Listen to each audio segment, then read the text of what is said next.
Hey everybody, today I am starting the day off with doing a little crop scouting, just checking to see how the corn's coming along. I haven't checked it since we planted it.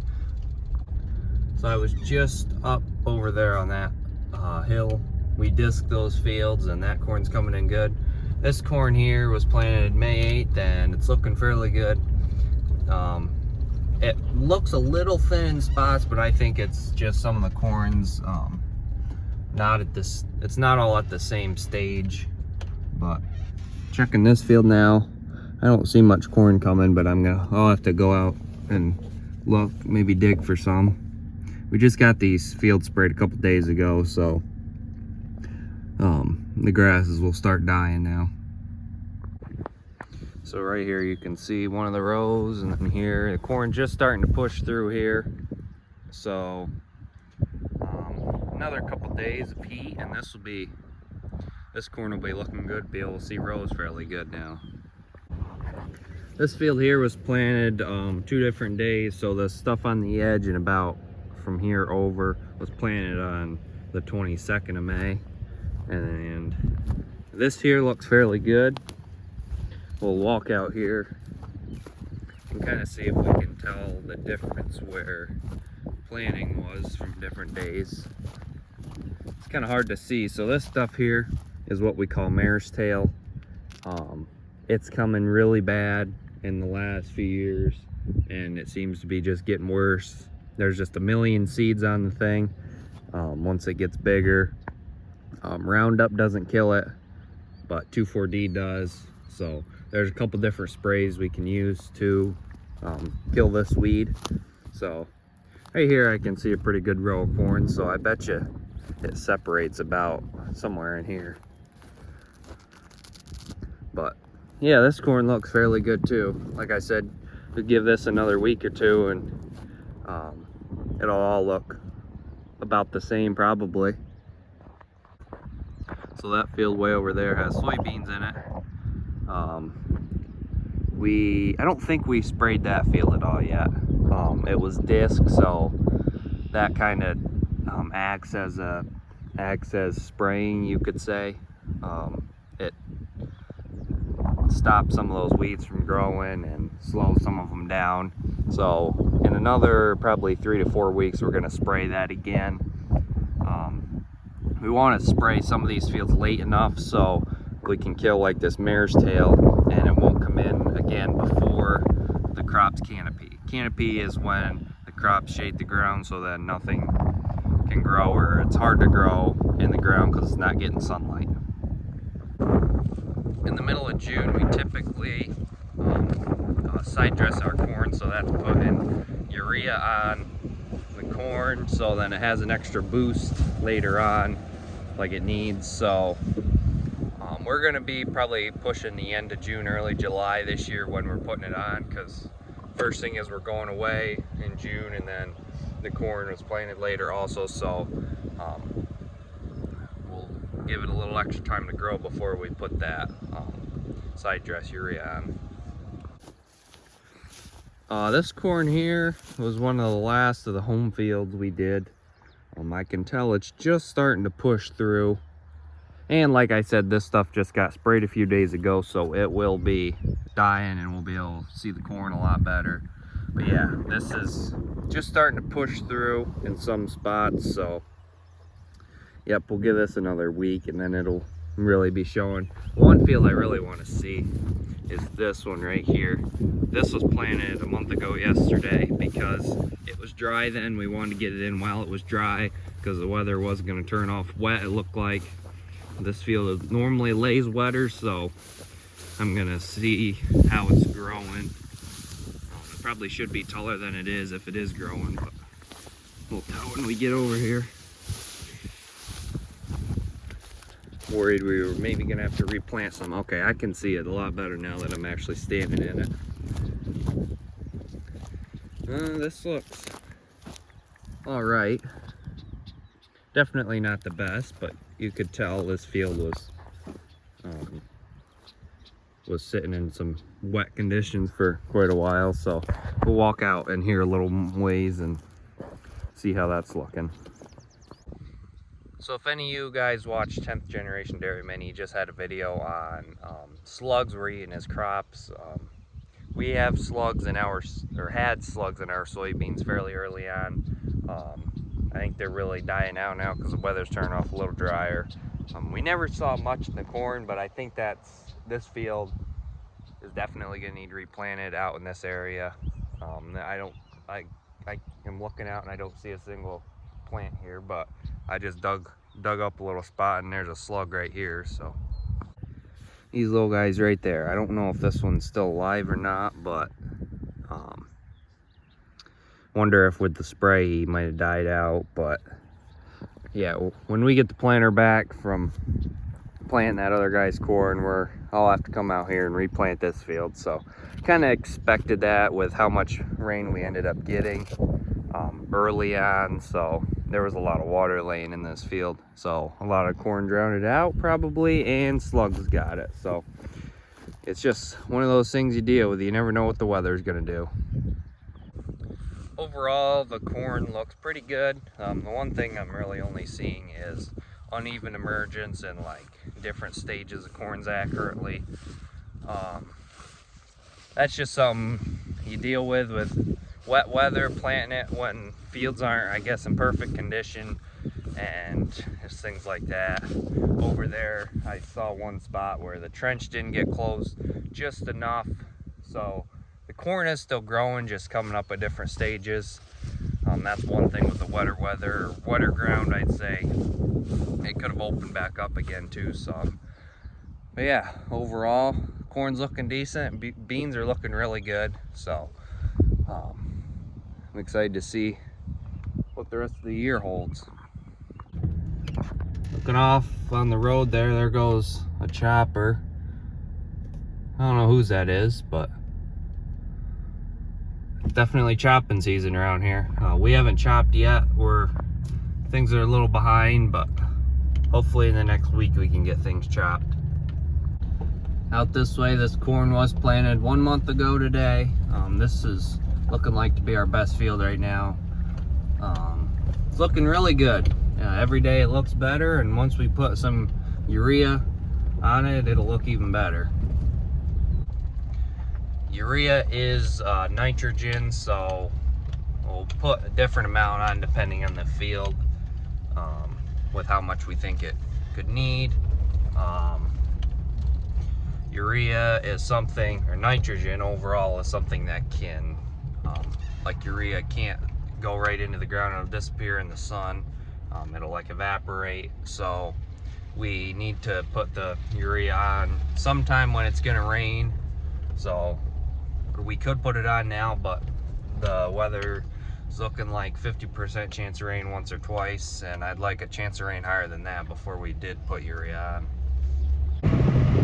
Up here spreading manure now this is the first hay field we did. I never recorded or anything, but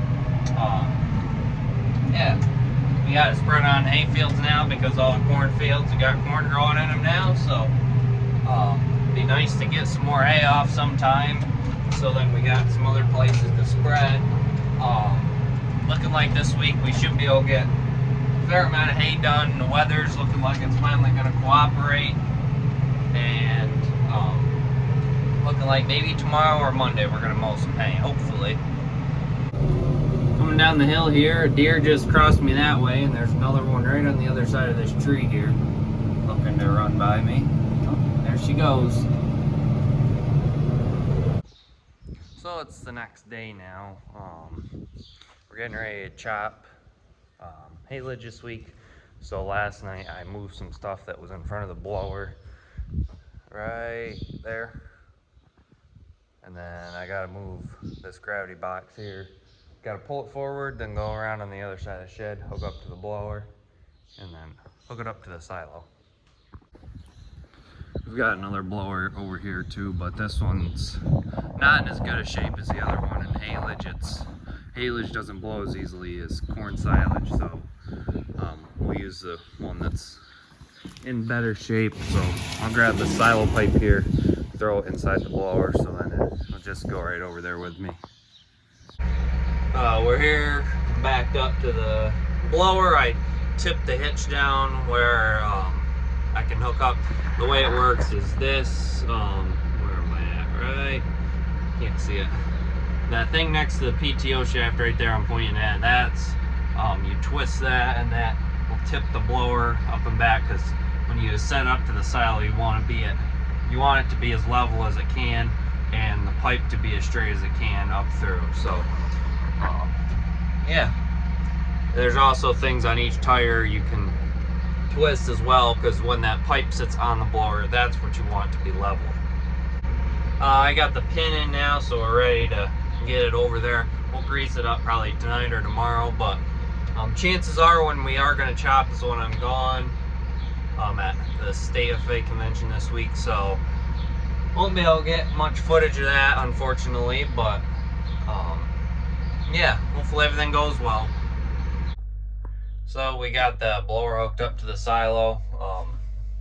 I didn't record it because it's hard the way you gotta do it. The blower twists and pivots really easy, and you gotta get the tire right up rubbing against the silo pretty much. So, but yeah, we got it hooked up and just about ready to go. This afternoon I'm probably gonna go mow some hay. I was gonna do it this morning, but we got more rain overnight than we were thinking we were gonna, so get that done this afternoon. Hey everybody, it's the next morning again. Yesterday I didn't end up mowing any hay. I went outside to go get started, and I looked at my phone again. It said an 80% chance of rain at 9 o'clock last night. We got a little bit of that, so I didn't end up mowing any. But wrapping up morning chores here, finishing up the last batch of feed, and we're running the drop cleaners here. I'm gonna go spread manure once I'm done, and then we're gonna use that tractor to mow hay today, because our other tractor that I've normally been mowing hay with, that's still on the planter up at the other farmers up the hill a ways. So hopefully the end of the week, he said he'll have that field ready maybe the end of the week, so we'll get a finish up plan about that. So I got the mower hooked up now. It's been a few years since we've used this tractor to mow hay, I think. So it's the most powerful tractor we got, so it should do a pretty good job. I'm sure I've mentioned this already, but this year there's a lot of hay everywhere, and it headed out super early. So once it heads out, then the quality drops drastically. So it's not very good quality, and there's a lot of it. So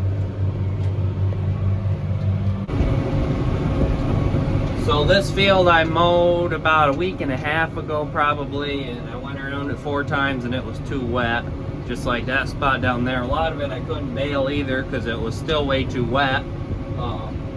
The baler is not way too heavy, I guess, but just a super heavy machine, and it just kind of cuts in to the ground. It doesn't really float real well, so when you get mud, you got mud, and the baler just slides. So, but this field's in a lot better shape than it was. So hopefully to not confuse you guys with what we're doing. This hay here, we're gonna try and make dry hay out of it. So we're mowing it today. We'll probably, oh, there was a woodchuck hole there. Anyways, we're gonna mow it today. Today's Monday, so we'll probably bale it we'll end up baling it Thursday. With the way the weather is, it's gonna be a little cloudy today and tomorrow, so yeah, we'll bale it Thursday probably after it just lays here and dries for a day or two. And then what we're doing hopefully later today is gonna mow hay for chopping. We don't do that, we hire somebody to do that because there's just so much to do at once. So chopping, we chop hay at 50 to 60% probably is what it'll end up being about. That's moisture it's at, so you got to put it in the silo wet, and then it will ferment and it turns into good cow feed. So what I'm gonna mow here is this piece of hay here that I'm mowing now, and then a little bit of that over there.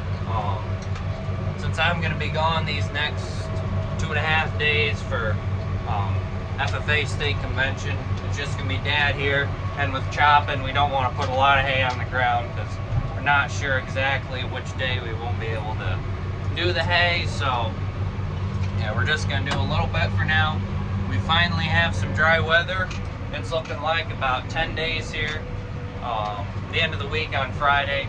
It's looking like a chance of thunderstorms, only about 50% chance. So not completely sure if we're gonna get that or not, but we'll see by the end of the week.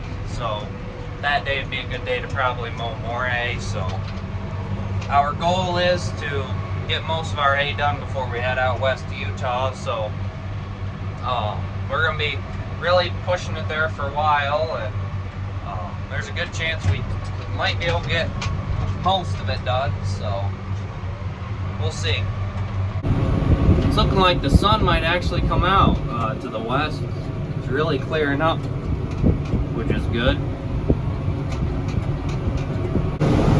So I got that field over there done, and this square piece here done. Well, I got to go around the outside pass, then we'll be done, and then let it lay here probably tomorrow, and at least rake it up Wednesday, whether we flip it over or put it together, what we do. But there's a lot of hay here. So I unhooked the mower over there because the next field we'll do is either we'll finish those out there or we'll go up on the hill that way. We got 20 to 25 acres up there to do too. So instead of dragging it all the way home and all the way back out through the woods and whatever, we'll just leave it out here. So when I get home, I'll probably put fuel in this tractor so it's full. Probably hook it up to the blower, because this is a tractor we'll blow silage with, or haylage, because it's got the most power out of any of them we got, and it's already off the spreader anyway. So I'm starting night chores now. I'm gonna start milking the cows here, and Dad's up there at the other end of the barn letting the heifers in. When my sister gets down here, she's probably gonna feed these little heifers hay here and help me feed calves and whatever. I'm gonna come in here, turn the milker pump on. Come out here, I dipped the cows already, so now we'll wipe them. So what I mean by dip the cows is I put a iodine-based teat dip on it to disinfect the teat, and I wipe it down with a paper towel, and then wiping it down with a paper towel stimulates on the udder and makes the cow release oxytocin, which is the milk letdown hormone. So it lets the cow know she's ready, it's time to be milked. So she starts letting her milk down, and then it's time to milk. So right now we're milking 8 cows here. That black one down there is getting ready to freshen here any time now, so she hasn't had a calf yet. Like I said in the last video, I believe we have 2 cows up at the neighboring farmers where we're planting corn. They're milking 2 of our cows, so we actually have 10 milking right now. But next Monday we're gonna bring some down to Lancaster. But yeah, pretty good group of cows right here. This cow here, her name's Sky. We're gonna be showing her, and that cow is Raven. We've showed her before. And the cow down there on the end, the red and white one, she is she just had a calf this morning, and we're gonna be showing her too. So milkers started coming off the first group, so we'll get the next group of cows ready, get them dipped and wiped and ready to go. So in here in the milk house, we have the milk line, and it runs down here, and we just fill up these 5-gallon buckets here and switch them. Got the calf buckets here, we'll fill up with milk and feed the calves a little later. So here's the new calf we had this morning.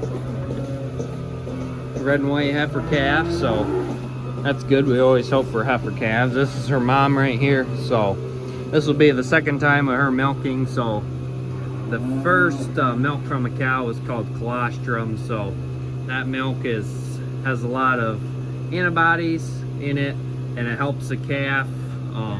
It really helps them in their whole life, pretty much. If you want your calves to have a really good start, so if they have they can't fight off any diseases or anything like that for the first I believe it's first few months of life. So that's what this colostrum does with it being full of antibodies. It helps the calf get off to a great start. So we gotta milk her milk separate so we can feed the calf. This calf will, her name will start with an S, so if you guys have any suggestions of S names, leave them in the comments. So I got the first 6 cows milked. We gotta milk this cow here, Raven, and then the red cow on the end. Raven, her milk can go in with the rest of them, and then the red cow on the end, her milk will go separate. Any of the extra milk we got, the neighbors are taking now to feed their pigs. They just got a couple weeks ago, so we got a good place to go with it. So here's the concrete silo we're going to be filling tomorrow with haylage. Mower guy is going to mow in the morning. We're going to follow it right with the merger. Chop right behind it, probably early in the afternoon.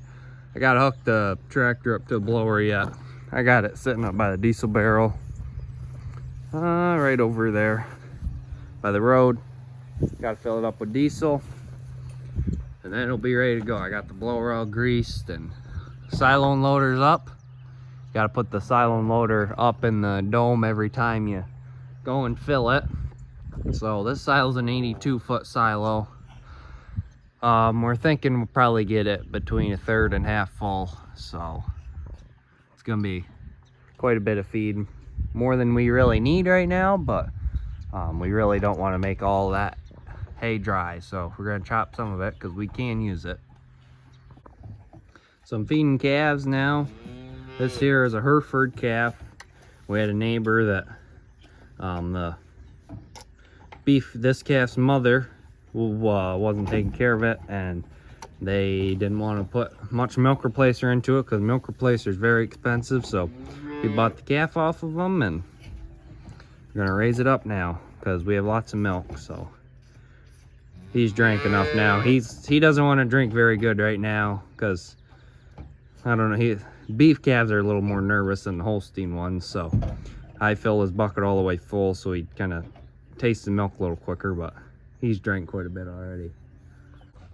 So that's it I'm gonna have for the video today.